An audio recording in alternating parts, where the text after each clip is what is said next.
The next section is Account Settings IVR. If you want to use this service, enable this option on the upper right side of the screen, otherwise keep it disabled. When you choose to enable this option, your customer will receive a call to confirm their order and choice will be given to customer to confirm it or to cancel it. This tab also allows you to choose one of the two available languages, English or Hindi. You can choose the one that is more adequate to your customers. Along with the language settings, there is an audio player where you can play, pause or customize the script that will be played to your customers so that they can confirm their orders. Underneath that section, you can choose one of three channels to trigger the IVR.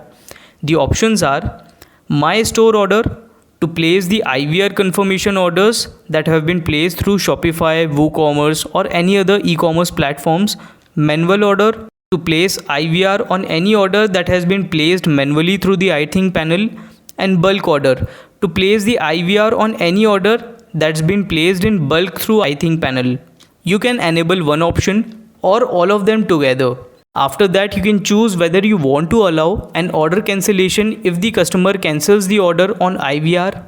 If you select yes, any cancelled order will be cancelled on iThink panel as well. Selected no will not alter the order on the iThink panel, and then you can choose whether you want to move order from My Store to Ready to Dispatch.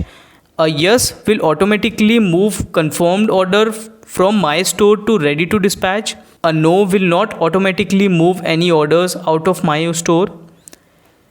In the end, you can find a list of steps that you can follow and review to customize the IVR confirmation. If you follow these steps, you can successfully set up IVR, and that's how you navigate account settings.